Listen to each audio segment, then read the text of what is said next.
Big boss Malayalam season 6ന്റെ അവസാന ആഴ്ചകളോടടുക്കുമ്പോൾ big boss വീട്ടിൽ നടന്നുകൊണ്ടിരിക്കുന്ന ടിക്കറ്റ് ഫിനാലെ ടാസ്കുകളുടെ പോയിന്റ് നിലവാരം ഇങ്ങനെ. ഇനി ബിഗ് ബോസ് വീട്ടിൽ 3 ആഴ്ചകൾ മാത്രമാണ് ശേഷിക്കുന്നത്. നിലവിൽ നടന്നുകൊണ്ടിരിക്കുന്ന ടിക്കറ്റ് ഫിനാലെ ആഴ്ച കഴിഞ്ഞാൽ പിന്നീട് 2 ആഴ്ചകൾ കൂടി മാത്രമായിരിക്കും ഈ ബിഗ് ബോസ് സീസൺ ഉണ്ടായിരിക്കുക. നിലവിൽ നടക്കുന്ന ബിഗ് ബോസിന്റെ ടിക്കറ്റ് ഫിനാലെ ടാസ്കിൽ ചൊവ്വാഴ്ചത്തെ എപ്പിസോഡ് അവസാനിക്കുന്നത് വരെയുള്ള പോയിന്റ് നിലവാരം ഇങ്ങനെയാണ്. ടിക്കറ്റ് ഫിനാലെയുടെ മെയിൻ ടാസ്കുകൾ ഈ ആഴ്ചയാണ് ആരംഭിച്ചതെങ്കിലും കഴിഞ്ഞ ആഴ്ച ബോണസ് ടു ടിക്കറ്റ് ഫിനാലെ എന്ന രീതിയിൽ ഒരു കൂട്ടം ഗെയിമുകൾ നടക്കുകയും അതിൽ ഒരു പോയിന്റ് ബോണസായി നേടുകയും ചെയ്തു. ലാലേട്ടന്റെ വീക്കെൻഡ് എപ്പിസോഡിൽ നടത്തിയ മത്സരങ്ങളിൽ നിന്ന് ജാസ്മിന് ഒരു പോയിന്റ് ബോണസായി ലഭിക്കുകയും ചെയ്തു. പിന്നീട് ഈ ആഴ്ച നടന്ന 3 മത്സരങ്ങളിലൂടെ 2 മത്സരങ്ങളിൽ 1-ാം സ്ഥാനത്തെത്തി അഭിഷേകും, ഒരു മത്സരത്തിൽ 1-ാം സ്ഥാനത്തെത്തി സായിയും ജൈത്രയാത്ര തുടരുകയാണ്. നിലവിലെ ആകെയുള്ള പോയിന്റ് നിലവാരം ഇങ്ങനെയാണ്. ഏറ്റവും കൂടുതൽ പോയിന്റുകൾ നേടിയിരിക്കുന്നത് അഭിഷേകാണ്. നടന്ന 3 ഗെയിമുകളിൽ 2 1-ാം സ്ഥാനവും 1 2-ാം സ്ഥാനവും നേടിയാണ് 8 പോയിന്റുകൾ അഭിഷേക് നേടിയിരിക്കുന്നത്.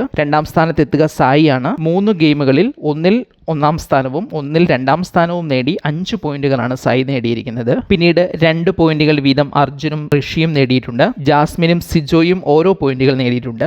മറ്റു മത്സരാർത്ഥികൾക്ക് ആർക്കും ബിഗ് ബോസ് വീട്ടിൽ നിലവിൽ ടിക്കറ്റ് ഫിനാലെയിൽ പോയിന്റുകൾ നേടാൻ കഴിഞ്ഞിട്ടില്ല. നിലവിൽ എത്ര ടാസ്കുകൾ ബിഗ് ബോസ് വീട്ടിൽ ടിക്കറ്റ് ഫിനാലെയുടെ ഭാഗമായി ഉണ്ടാകുമെന്ന് പറഞ്ഞിട്ടില്ലെങ്കിലും ഈ ആഴ്ചയിൽ നിരവധി ടാസ്കുകൾ ഉണ്ടാകും എന്ന് പ്രതീക്ഷിക്കാം. ഓരോ ദിവസവും 2-3 ടാസ്കുകൾ വെച്ച് ഉണ്ടാകും. പുതിയ പോയിന്റ് അപ്ഡേറ്റുകളുമായി മറ്റൊരു വീഡിയോയിൽ കണ്ടുമുട്ടാം.